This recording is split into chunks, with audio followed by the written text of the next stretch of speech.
Good morning बच्चों, welcome back. Class को continue करते हैं। हमने आर्गुमेंट पढ़ा था और उसके कुछ क्वेश्चंस किए थे। अब हम आगे बढ़ते हैं। अब हम पढ़ेंगे पोलर फॉर्म।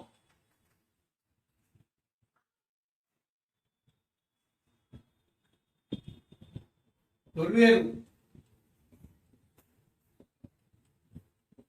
सम्मिश्र संख्या का ध्रुवीय रूप, पोलर फॉर्म। इसे ट्रिग्नोमेट्रिकल फॉर्म भी कहते हैं। ठीक है, देखो बेटा, आप जब हमने सम्मिश्र संख्या स्टार्ट की थी तो आपको मैंने बताया था कि सम्मिश्र संख्या को किस रूप में दर्शाते हैं। जेड बराबर ए प्लस आयोटा बी। ठीक है, किस रूप में दर्शाया जाता है? ए प्लस आयोटा बी के रूप में। ये जो रूप है ये कहलाता है कार्टेशियन फॉर्म। ठीक है, लेकिन अब क्या हुआ कि इस रूप से ही केवल सवालों को जो सॉल्व करने में केवल इस रूप का यूज नहीं होता। कुछ क्वेश्चन ऐसे होते हैं जो पोलर फॉर्म के थ्रू ही सॉल्व होते हैं। ठीक है, अब ये होती क्या है पोलर फॉर्म? जेड बराबर है ए प्लस आयोटा बी। ध्यान से समझना।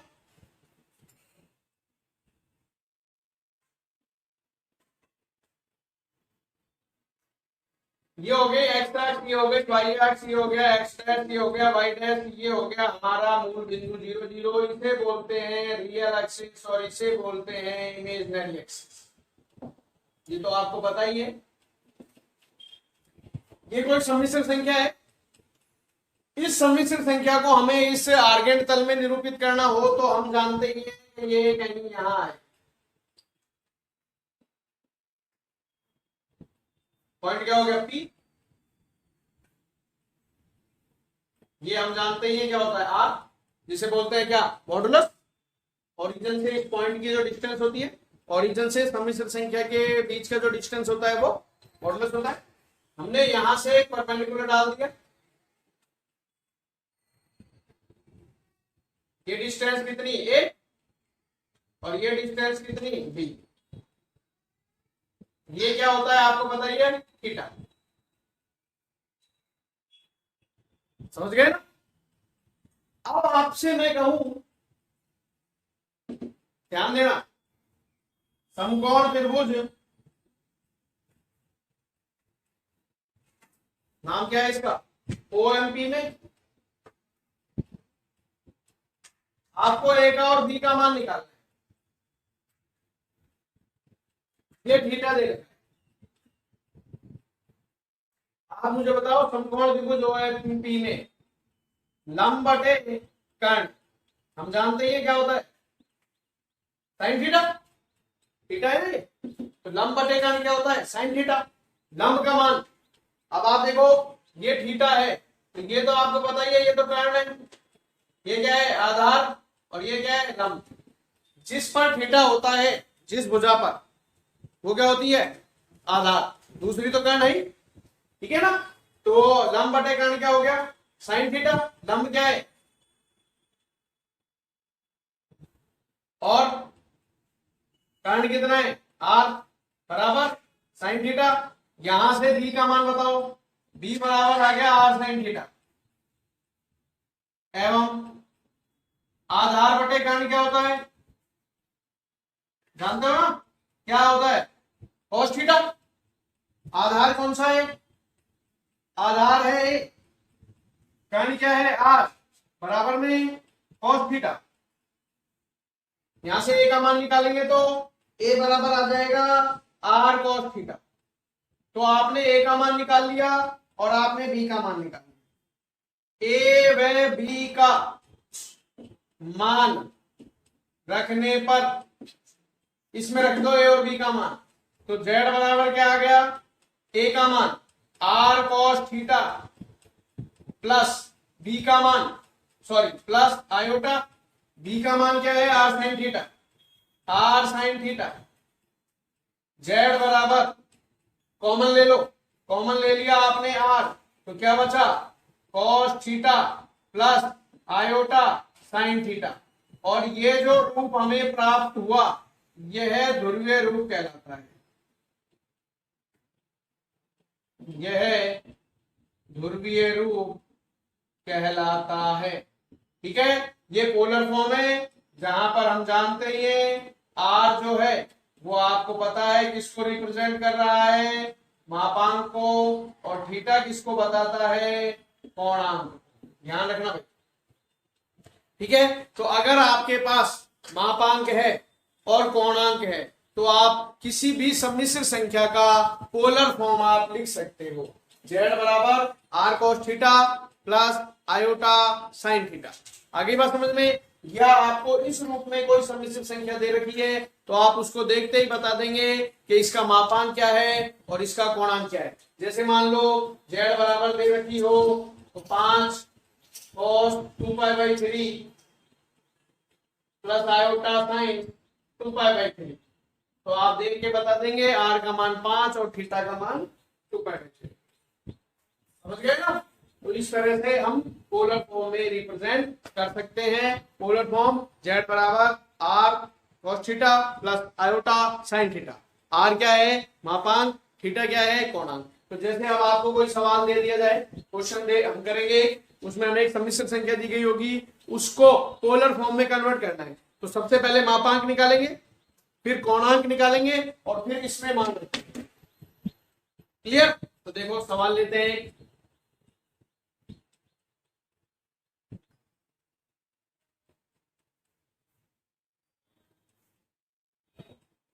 सम्मिश्र संख्या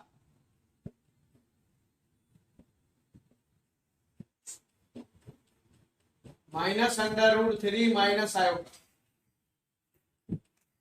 को ध्रुवीय रूप में बदलिए या रूपांतरित कीजिए या लिखिए, जो भी है।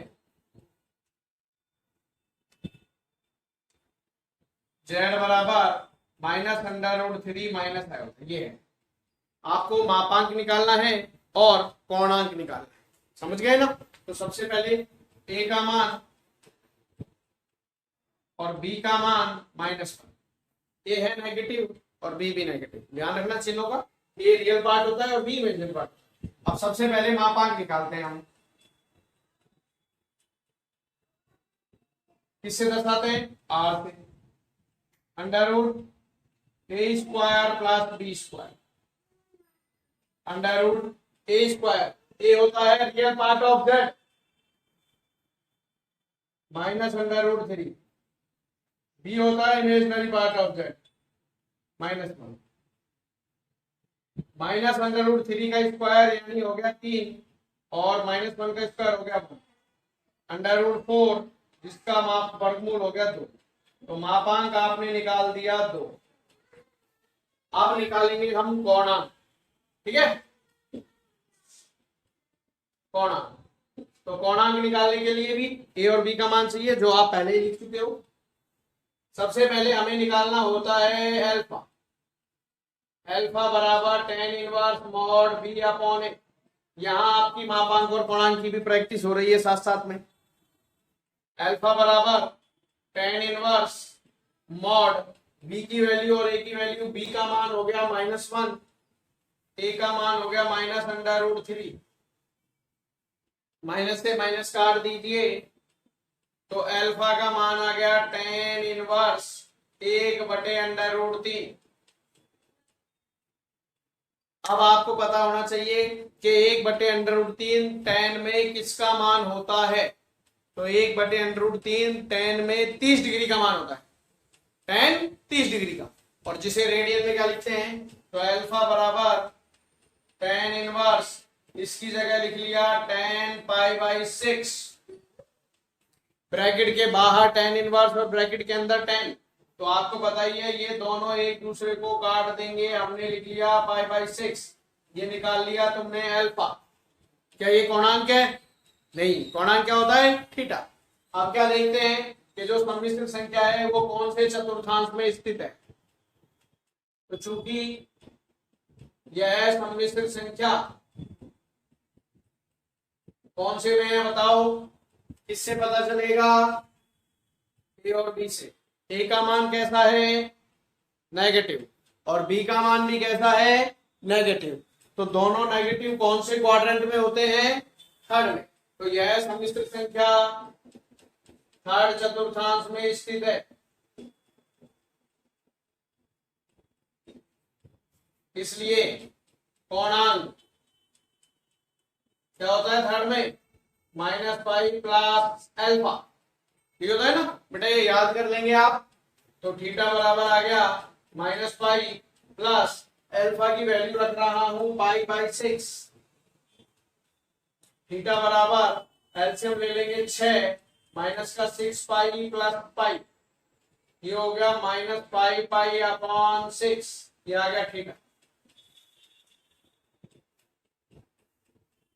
ठीक है, अब आप रखो मान, क्या बदलना है, ध्रुवीय रूप, इसलिए ध्रुवीय रूप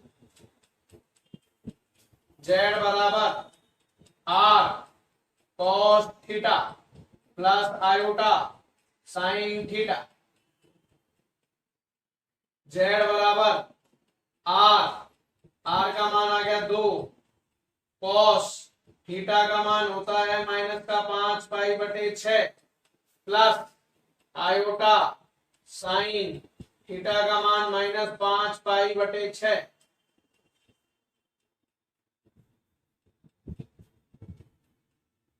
अब z बराबर 2, देखो भाई cos के अंदर माइनस है तो वो प्लस हो जाता है, पढ़ा होगा आपने, और साइन के अंदर माइनस है तो माइनस बाहर हो जाता है। ठीक है ना, तो यहाँ cos के अंदर माइनस है वो प्लस ही हो जाएगा, cos पाई/6। साइन के अंदर माइनस है तो साइन माइनस को बाहर निकाल देता है, तो जब बाहर निकालेगा तो ये वाला प्लस बन जाएगा माइनस आयोटा साइन पाई/6, ये आ गया ध्रुवीय रूप। ठीक है, तो मेन तो यहाँ मापांक और कोणांक निकालना है, बाकी तो आपको मान रखना है। ये आपको पता ही होगा, cos के अंदर माइनस है तो वो प्लस ही हो जाता है। अगर नहीं पता तो एक बार मैं थोड़ा सा बता देता हूं, क्योंकि ये चीज तो आपके काम आएगी। ठीक है ना,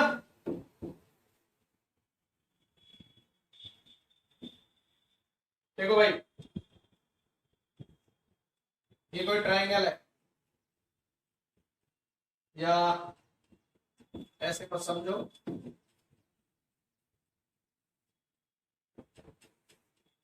x Y X dash Y dash, ये कोई पॉइंट है एक्स वाई, हमने इससे लंब डाल दिया है। जैसे मान लो ये कोई सम्मिश्र संख्या है, कैसे ही मान लो, आपको पता ही है कि ये दूरी होती है वाई और ये दूरी होती है क्या एक्स, और ये कोण कितना है थीटा। कोई दिक्कत? मैं आपसे कहूं अब ये थीटा है तो आपको पता है ये तो हो गया आधार, ये हो गया लंब, और ये क्या है कांड। ध्यान देना, कांड को क्या ये आर मान लेता हूं। तो आप देखो cos थीटा बराबर क्या होता है, इस चित्र को देख, cos थीटा क्या होता है हम जानते हैं, लंब बटे सॉरी आधार बटे कर्ण, यही होता है। cos थीटा बराबर आधार, आधार है x और कर्ण क्या है, आ गई बात समझ में। अब आप एक चीज ध्यान करो कि सपोज करो हम ये थीटा है धनात्मक कोण है, मैं आपसे कहूं कि आप नीचे की साइड चलो,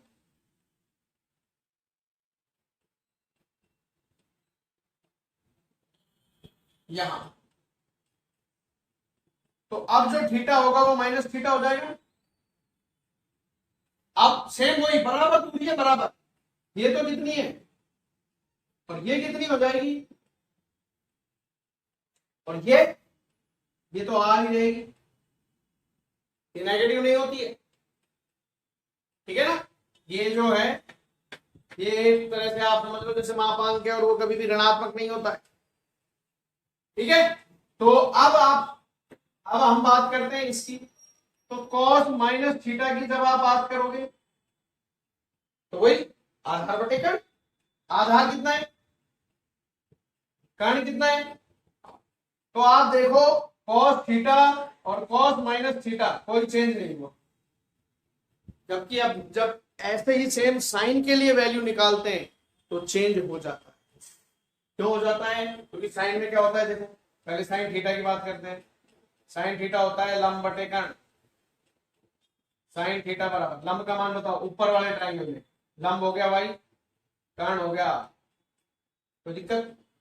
अब हम करते हैं साइन माइनस थीटा की बात, नीचे वाले ट्राइंगल में, नीचे वाले ट्राइंगल में लंब, लंब हो गया -5 और कर्ण क्या है r, तो साइन माइनस थीटा बराबर, इस माइनस को आप यही रहने दो और ये जो y बटे r है इसकी जगह क्या मैं ये लिख सकता हूं, तो साइन माइनस थीटा किसके बराबर होता है, माइनस साइन थीटा, और cos माइनस थीटा किसके बराबर होता है, cos थीटा।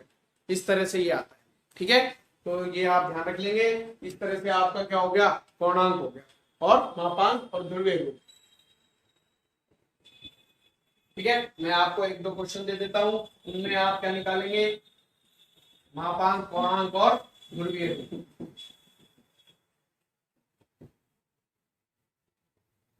फिर इसके बाद हम एक्सरसाइज पे आ जाएंगे।